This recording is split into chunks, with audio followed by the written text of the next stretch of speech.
Oi para todo mundo, meu nome é Marcos Souza e esse é mais um vídeo do canal Sons Aleatórios.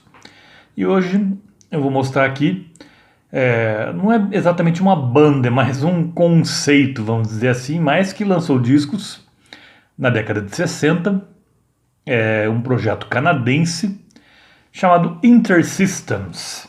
Temos aqui tipo um box muito caprichado aqui sobre o Intersystems, que é um dos pioneiros aí da música eletrônica, certo? Muito antes de pilares do krautrock, por exemplo, que começaram no final da década de 69 por aí. Aqui já desde 1967 a gente já tinha experimentos muito interessantes na música eletrônica. E esses são os 3 álbuns que o Intersystems lançou: o Number One de 1967, o Pitch de 1968 e o Free Psychedelic Poster Inside também de 1968. Então, vou pegar aqui, vou mostrar para vocês, fazer tipo um unboxing aqui.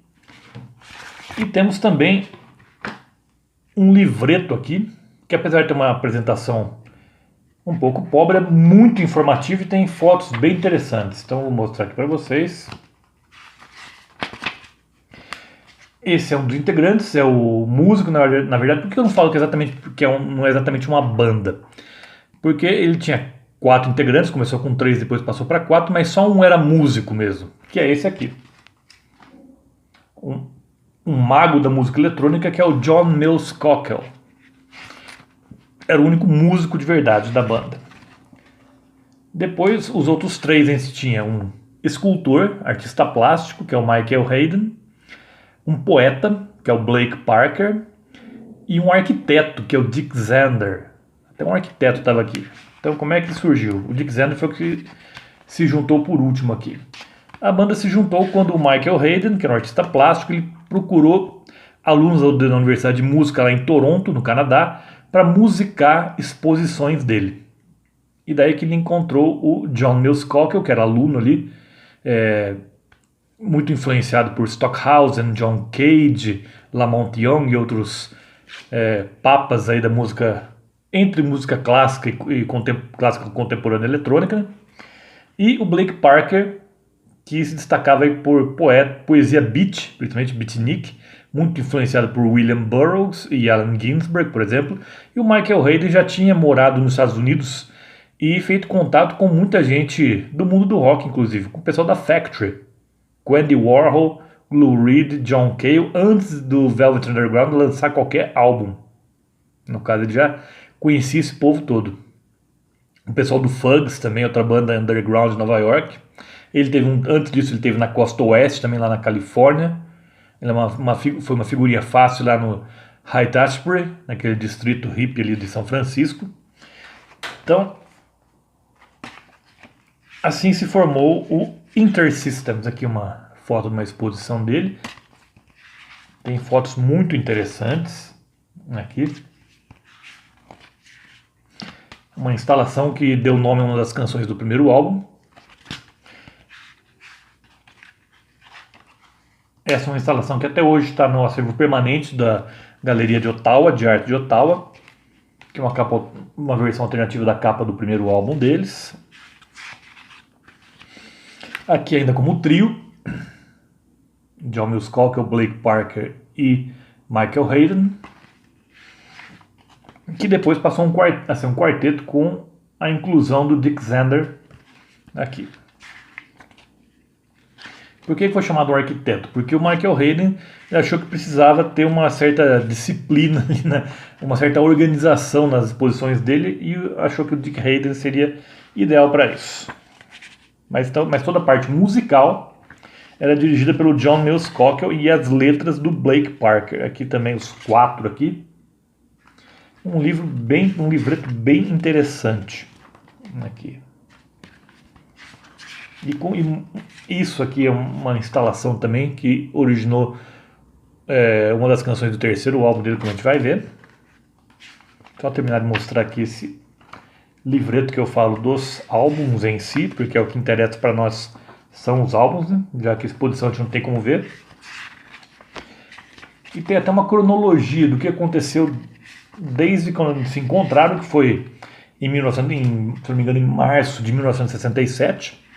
Eles ficaram juntos até o início de 1969. Esse é o verdadeiro coletivo. Hoje em dia se usa muito essa expressão coletivo multimídia, mas eles eram o verdadeiro coletivo multimídia antes que essa palavra realmente entrasse em uso. Então, mostrei aqui o livreto, né? Então fala aqui dos 3 álbuns. Começando com o primeiro, Number One, de 1967. Diz aqui no livreto que ele é do verão de 1967. Então, meados de 1967, então, no caso. Aqui as canções, no caso. E aqui a gente vai ter, vou pegar aqui para vocês verem o CD, no caso. Este é o CD. Então o que a gente tem aqui? Música eletrônica, muito influenciada, como eu falei, por Stockhausen, John Cage, Lamont Young. E poesia beat, também muito influenciada por William Burroughs. E o Blake Parker, inclusive, o pai dele era pesquisador na universidade, também em Toronto. E um dos colegas dele era ninguém menos do que Marshall McLuhan, o autor da teoria da aldeia global e tudo, é conhecido do pai do Blake Parker. Então eles tinham todo um background contracultural incrível. Certo? O John Mills Cocker, como eu falei, foi muito influenciado por essas figuras aí da música clássica contemporânea, início da música eletrônica. O Michael Hayden tinha uma rede de contatos bem interessante, então conseguiram criar aqui músicas instigantes, eu diria que a gente tem aqui 4 músicas só nesse álbum, que começa com Orange Juice and Velvet Underwear. Depois temos Blackout Mix, que é a mais longa, tem cerca de 16 minutos. Depois Lately e depois Vox 1367.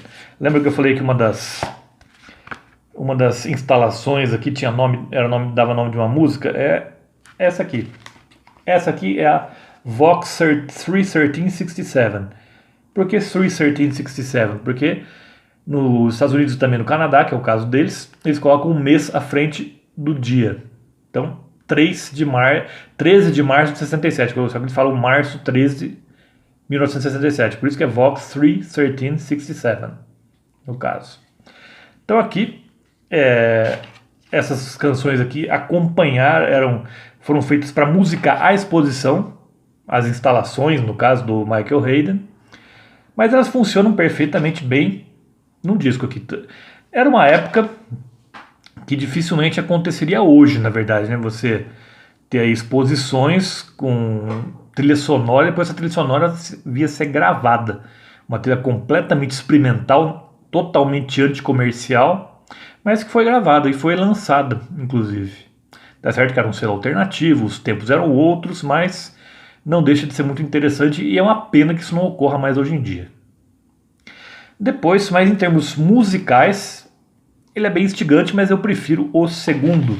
O segundo é o meu preferido. Esse, Pitch, de 1968. Aqui a contracapa. Temos aqui. Vou pegar também o CD para vocês verem. É esse aqui. E aqui no Pitch, o que eu gosto muito são eu diria que os timbres eletrônicos ainda são muito atuais. O álbum tem uma atmosfera bem nonsense e meio enlouquecedora. Eu diria que, com certeza, vamos falar uma besteira talvez aqui, mas eu acho que seria um álbum de cabeceira do Coringa, do Batman, porque ele é totalmente anárquico, caótico. Então, tem algumas histórias também que não fazem muito sentido, mas talvez faça algum e eu que não tenho entendido, né? Tem aqui 3 histórias que meio que se entrelaçam, que é a história do Harry, do Fred e do Charlie. Os 3 têm uma coisa em comum, encontram uma caverna no meio do campo. E nenhuma das 3 histórias termina muito bem, no caso. Não vou dar spoiler aqui para quem quiser ouvir. E também tem algumas frases meio desconexas aqui, como ele fala que aconteceu no ano passado. Eu levantei de manhã, pedi para minha esposa levantar, mas ela não levantou. Me para por aí. Vai saber o que ele queria dizer com isso. E também ele fala de uma sala que tem uma mesa de plástico, em volta cadeiras de plástico, em cima da mesa é um relógio de plástico e em cima do relógio tem fotos de pássaros, mais nada. Não tinha ninguém ali nessa sala com essas cadeiras e a mesa e o relógio, né, e as fotos dos pássaros. Não se ouvia nenhum som, apenas o som das engrenagens que faziam o relógio funcionar. Bem nonsense mesmo. E por fim, também isso aqui foi no início de 1968, possivelmente janeiro ou fevereiro. Só fala aqui no encarte que é início de 1968. E o terceiro, que musicalmente é quase que um álbum conceitual, também ele foi feito para uma exposição, mas aqui é uma exposição mais ambiciosa, que ocupou, se não me engano, um galpão inteiro, e cada canção, que tem 10 canções, cada canção é tocada em um ambiente diferente. Tem a sala flutuante aqui, que é a Floating Room, tem a sala da neblina, que é Fog Room, tem a sala dos confetes, Confetti Room, que são o nome das músicas, inclusive, aqui. Então aqui, Free Psychedelic Poster Inside, ou seja, um pôster psicodélico dentro. Aqui. Esse é um álbum que conta... Por que eu falo que ele é conceitual, no caso? Aqui. Porque ele conta a história de um casal de plástico. Ele já fala desde o começo que é um rapaz e uma garota de plástico. O nome dele é Gordy, o nome dela é Renee. Gordy e Renee, então. Que se casam, tem um filho, mas tem aquela vida meio medíocre de classe média. Então acredito que seja uma crítica aí aquela típica família classe média, que hoje em dia essa crítica está bem datada, eu considero pelo menos, mas na década de 60 fazia muito sentido, uma década que estava se questionando aquela vida tradicional, no caso. E musicalmente esse aqui é um álbum também que tem timbres atualíssimos de música eletrônica, que vale muito a pena ser ouvido.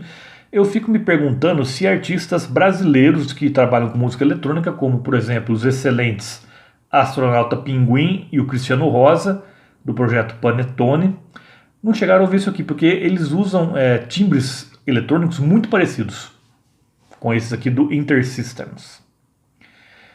Então, também essa história do Gore e da Renee não termina muito bem também. O final também não é dos mais felizes para o casal, digamos assim.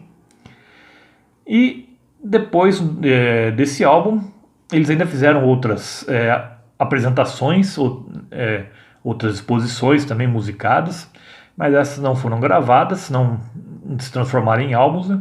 E no início de 1969, o coletivo se desfez porque o John Mills Cockle ele acabou recebendo um convite para se juntar a um grupo canadense também, mas de pop psicodélico, que não tinha absolutamente nada a ver com Intersystems, que era o Kensington Market. Eles já tinham lançado um álbum, no qual o John Mills Cockle não participou, mas o segundo ele tem a participação dele. Apesar de ser um álbum, uma banda de pop psicodélico, o segundo álbum ele é um pouquinho diferentão, bem diferente do primeiro, mas não chega a ser nada revolucionário como o Intersystems. Eu acho que o John Mills Cockle estava querendo dar um tempo nas experimentações mesmo e fazer alguma coisa mais convencional. Depois de participar brevemente do Kensington Market, o John Mills Cockle ele se mudou para Vancouver durante um tempo. Ele estava lá em Toronto, ele foi para outro lado do Canadá, Vancouver, e lá participou de uma banda que não chegou a gravar um álbum próprio, que é a Hydroelectric Streetcar, mas que participou de uma coletânea que foi de vários artistas ali, que foi idealizada para ajudar uma instituição que abrigava pessoas, como eu posso falar assim, meio que situação de rua, mas que tinham algum dom artístico, que era a Kool-Aid. Então eles fizeram algumas músicas desse Hydroelectric Streetcar, junto com outras bandas, fizeram parte dessa coletânea. Mas depois, já em 1971, aí o John Mills Cockle volta a trabalhar com música eletrônica, e formam outro grupo chamado Syrinx, que também é ótimo, eu vou falar daqui futuramente sobre esse Syrinx com certeza. Mas apesar de trabalhar também com música eletrônica, já era um contexto completamente diferente do Intersystems. Enquanto que o Intersystems trabalhava com música concreta, o Syrinx ele já tinha uma música muito mais mística, vamos dizer assim. Às vezes resvalando até mesmo na New Age, mas sem a chatice que várias bandas ou vários artistas de New Age costumam apresentar. Eu, particularmente, não sou muito fã de New Age, certo? Mas tem algumas coisas boas, sim, evidentemente. Mas o Syrinx é um deles. Alguns podem até classificar como sendo New Age, mas eu acredito que ele é mais uma banda de progressivo eletrônico. Ele lembra um pouco krautrock, apesar de não ser completamente krautrock. Ele tem uma abordagem meio mística. Talvez é um Popol Vuh canadense, vamos dizer assim. Depois disso, nem o Blake Parker, nem o Michael Hayden, nem o Dick Zander se envolveram com música novamente, mas o John Mills Cocker lançou 2 álbuns com o Syrinx, e depois ele partiu para uma carreira solo, e até hoje ele trabalha com música também. Ele trabalha com música para especiais de televisão ou de cinema, coisa do tipo. Ele continua sendo ativo até hoje. Então, para quem gosta de música desafiadora, eu recomendo Intersystems. Aqui o Number One, Peachy e Free Psychedelic Poster Inside. E lembro a vocês, toda terça-feira tem vídeo novo aqui no canal. Por hoje eu fico por aqui. Vejo vocês na próxima terça-feira. Até lá.